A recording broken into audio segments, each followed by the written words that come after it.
നമസ്കാരം സുഹൃത്തുക്കളെ, പച്ചച്ചക്ക food and ട്രാവൽസിലേക്ക് എല്ലാവർക്കും സ്വാഗതം. മലയാളികൾക്ക് ഏറെ പ്രിയപ്പെട്ട ഒരു ഐറ്റവുമായിട്ടാണ് ഞാനിന്ന് നിങ്ങളുടെ മുന്നിലേക്ക് വന്നിരിക്കുന്നത്. ഒരു കിടുക്കാച്ചി ഐറ്റമായ ചക്ക ബിരിയാണി. അതിന് മെയിനായിട്ട് വേണ്ടിയ സാധനങ്ങൾ എന്തൊക്കെയാണെന്ന് നമുക്ക് നോക്കാം. അതിന് ആവശ്യമായിട്ടുള്ള എല്ല്, പോത്തിൻ്റെ എല്ലാണ് ഇത്. അത് എല്ല് 1 കിലോയോളം ഉണ്ട് ഇത് കേട്ടോ. പിന്നെ ചക്ക, പിന്നെ കൊച്ചുള്ളി, സവാള, ഇഞ്ചി, പച്ചമുളക്, തക്കാളിപ്പഴം, വെളുത്തുള്ളി, മല്ലിപ്പൊടി, മുളക് പൊടി, മഞ്ഞൾപ്പൊടി, കടുക്, വെളിച്ചെണ്ണ, ഉപ്പ്, മസാലപ്പൊടി. ഫസ്റ്റ് നമ്മൾ എല്ലുകറിയാണ് തയ്യാറാക്കുന്നത്. അതിനുവേണ്ടി നമുക്ക് ആദ്യം എല്ല് ഈ കുക്കറിനകത്തിലേക്ക് ഇടാം.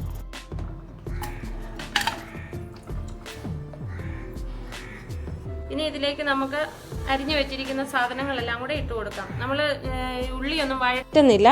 കഴിവതും കൊളസ്ട്രോൾ നമ്മൾ കുറയ്ക്കാൻ വേണ്ടിയാണ്, ഓയിൽ കുറയ്ക്കാൻ വേണ്ടിയാണ്. ഒരു ചെറിയ കഷ്ണം കായവും കൂടെ ഉണ്ട് കേട്ടോ, ഉളുമ്പൊന്നും വരാതിരിക്കാൻ വേണ്ടിയാണ് അതിടുന്നത്. ഇനി നമുക്ക് സവാള ഇട്ട് കൊടുക്കാം, കൊച്ചുള്ളി കുറച്ച് അരിഞ്ഞത് ഇട്ട് കൊടുക്കാം, ഇഞ്ചി അരിഞ്ഞു വെച്ചേക്കുന്ന ഇട്ട് കൊടുക്കാം, പച്ചമുളക്, വെളുത്തുള്ളി,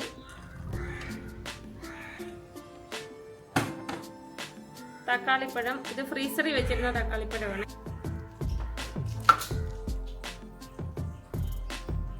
ഇതിപ്പോൾ ഉപ്പ്, ഞാൻ കല്ലുപ്പാണ് ഉപയോഗിക്കുന്നത്.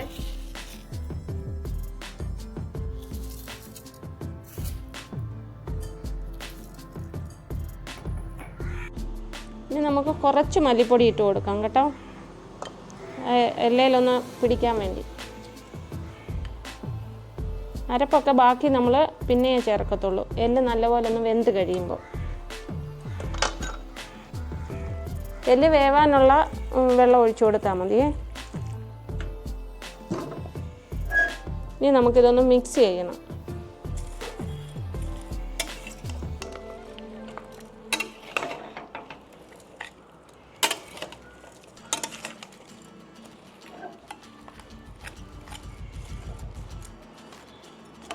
കുറച്ച് കറിവേപ്പിലയും കൂടി ഇട്ട് കൊടുക്കണേ.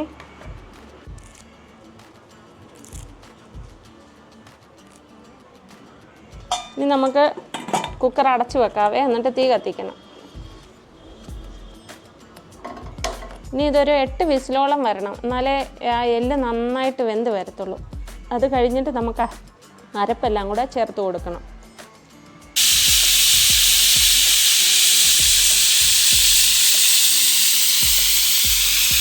അപ്പോഴേ നമ്മുടെ എല്ലുകറിക്ക് മസാലയൊക്കെ ചേർക്കണമല്ലോ, അതിനുവേണ്ടി നമുക്ക് ഉരുളിയൊക്കെ ഒന്ന് ചൂടാക്കാനായിട്ട് വെക്കാമേ. ഗ്യാസ് കത്തിച്ച് ഉരുളി ചൂടായി വരുമ്പോഴത്തേക്കിനും നമുക്ക് എല്ലിന് ഒരു 8 വിസിൽ വന്നു. അതിനി എങ്ങനെയായെന്ന് നമുക്കൊന്ന് തുറന്ന് നോക്കാം.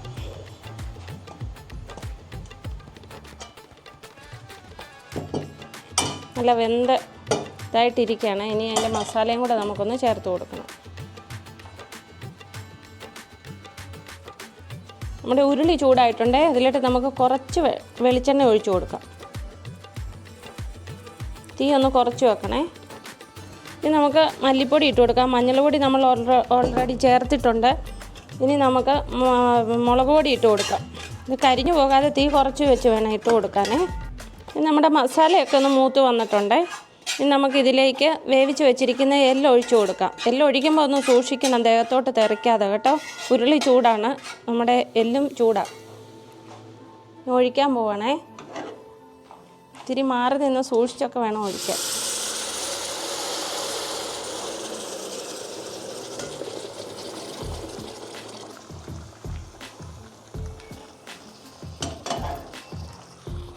നമ്മുടെ എല്ല് നല്ല ജ്യൂസി പരുവായിട്ട് വെന്തിട്ടുണ്ട് കേട്ടോ. കണ്ട, ഈ നമ്മളിട്ട ഉള്ളിയും സവാളയും വെളുത്തുള്ളി ഇഞ്ചി എല്ലാം തക്കാളിപ്പഴമൊക്കെ നന്നായിട്ട് വെന്തുടഞ്ഞിട്ടുണ്ട് കേട്ടോ. ഓരോരുത്തരുടെ എരിവ് അനുസരിച്ചൊക്കെ വേണം മുളക് പൊടിയൊക്കെ ചേർത്ത് കൊടുക്കാനേ.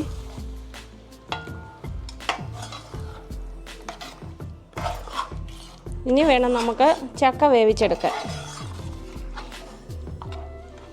ഇനി ഈ മസാലയൊക്കെ ഈ എല്ലയിലോട്ട് നല്ലപോലെ ഒന്ന് പിടിച്ച് വരുമ്പോഴത്തേക്കിന് നമുക്ക് ചക്ക വേവിക്കാനുള്ള പരിപാടിയും കൂടെ നോക്കാം. നമ്മുടെ എല്ലുകറിയുടെ മെയിൻ ഐറ്റം നമ്മൾ ചേർത്തിട്ടില്ല കേട്ടോ, നമ്മുടെ മസാല. പെരുംജീരകവും ഏലക്കായും ഗ്രാമ്പും പട്ടയും എല്ലാം കൂടെ പൊടിച്ചതാണ് ഇത് കേട്ടോ. ഇത്തിരി അതും കൂടി ഇട്ട് കൊടുക്കാം. നല്ല മണമാണ്. ഇത് ആദ്യമേ ചേർത്താലേ ഇതിൻ്റെ സ്മെല്ലങ്ങ് പോകും. അപ്പോൾ ലാസ്റ്റ് ഇത് ചേർക്കുവാണെങ്കിൽ നല്ല സ്മെല്ലായിരിക്കും. നമ്മുടെ ക്യാമറാമാനൊക്കെ ഇങ്ങനെ കൊതി വിട്ടുകൊണ്ടിരിക്കുക എല്ലുകറിയുടെ കളറും മണവും ഒക്കെ അടിച്ചിട്ട്.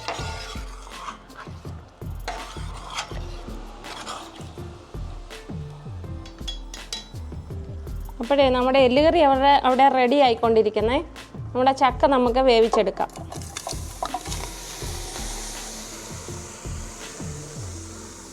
ഇതിനകത്തിലേക്ക് അരപ്പും കൂടി ഇട്ട് കൊടുക്കണം. തേങ്ങയും ജീരകവും വെളുത്തുള്ളിയും കറിവേപ്പിലയും പച്ചമുളകും കൂടെ ചതച്ചെടുത്താണേ. അല്പം മഞ്ഞൾ പൊടിയും കൂടെ അല്പം ഉപ്പുനീരും കൂടെ ഒഴിച്ച് കൊടുക്കുവാണേ. കാരണം എല്ലുകറിക്ക് ഉപ്പുനീരുണ്ട്, ഉപ്പ് ഒഴിച്ച് ചേർത്തിട്ടുണ്ട് നമ്മൾ. അല്ലെങ്കിൽ രണ്ടും കൂടെ ആകുമ്പോഴത്തേനും ഒത്തിരി ഉപ്പായി പോകും കേട്ടോ. ചക്ക വേവാൻ വേണ്ടി നമുക്ക് അല്പം വെള്ളം കൂടെ ഒഴിച്ച് കൊടുക്കാവേ. ഇനി ഇത് അടച്ചു വെച്ച് ഒരു 2-3 വിസിൽ വരുന്നവരെ വേവിക്കണം.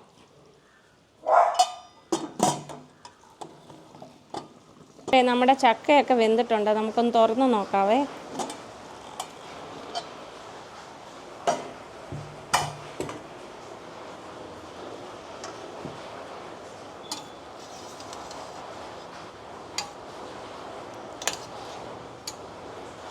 ഇനി നമുക്കിതിലേക്ക് ഇതിൻ്റെ എല്ലുകറിയുടെ ഗ്രേവി കുറച്ച് കോരി ഒഴിച്ചിട്ട് ഇതൊന്ന് മിക്സ് ചെയ്യണം. ഇനി നമുക്ക് ഇതിൻ്റെ ഗ്രേവി ഇതിനകത്തിലോട്ട് കോരി ഒഴിക്കാവേ. കഷ്ണം ഇപ്പം ഇതിനകത്തിലോട്ട് ഇടണ്ട. നമ്മളിതൊന്ന് കുഴച്ച് കഴിഞ്ഞിട്ട് നമുക്ക് കഷ്ണം എല്ലാം കൂടെ ഇട്ട് ലാസ്റ്റിൽ മിക്സ് ചെയ്താൽ മതി കേട്ടോ. ചക്കയ്ക്കായതുകൊണ്ട് അധികം ഗ്രേവിയുടെ ആവശ്യമില്ല. കപ്പയ്ക്കാണെങ്കിൽ നല്ലതായിട്ട് ഗ്രേവി വേണം. നമുക്കിനി ഇതൊന്ന് മിക്സ് ചെയ്ത് നോക്കാം. നല്ല മഴയും കാറ്റും ഒക്കെ ഉണ്ട് കേട്ടോ. അതുകൊണ്ട് ശബ്ദം ചിലപ്പം ക്ലിയർ ആവോ ഇല്ലയോ എന്ന് അറിയത്തില്ല. എന്തെങ്കിലും കുറവുകളൊക്കെ ഉണ്ടെങ്കിൽ നിങ്ങളങ്ങ് ക്ഷമിച്ചേക്കണേ.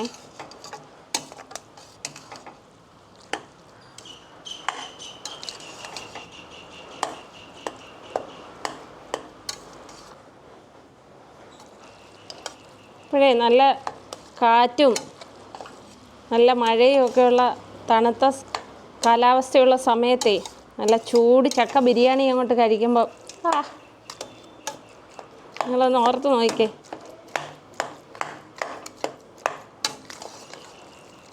കുറച്ച് ഗ്രേവിയും കൂടെ നമുക്ക് ഇതിനകത്തിലോട്ടൊന്ന് ഒഴിക്കാവേ.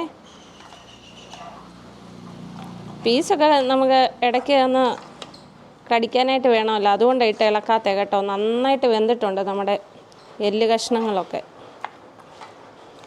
അത് ലാസ്റ്റിൽ നമുക്കിട്ടൊന്ന് ഇളക്കാം. അപ്പം നമ്മുടെ ചക്ക ബിരിയാണി റെഡിയായേ. കടുകൊക്കെ താളിച്ചൊഴിച്ചിട്ടുണ്ട്. ഇനി നമുക്കിതൊരു സെർവിങ് പ്ലേറ്റിലേക്ക് മാറ്റാം. നമുക്ക് ടേസ്റ്റ് ചെയ്യാൻ നമ്മുടെ സ്പെഷ്യൽ ഗസ്റ്റുകളായിട്ടൊക്കെ 2-3 പേര് വന്നിട്ടുണ്ട് കേട്ടോ. അവർക്ക് നമുക്ക് കൊടുത്തിട്ട് അഭിപ്രായമൊക്കെ ചോദിക്കാം.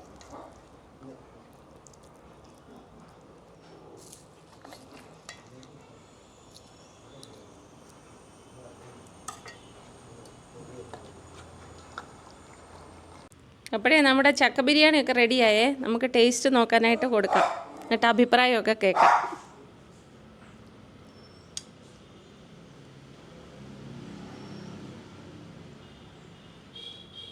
സൂപ്പർ, അടിപൊളി.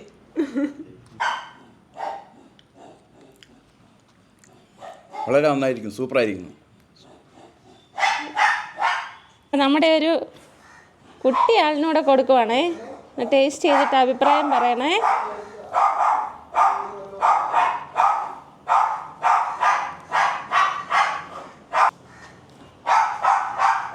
എങ്ങനെയുണ്ട്?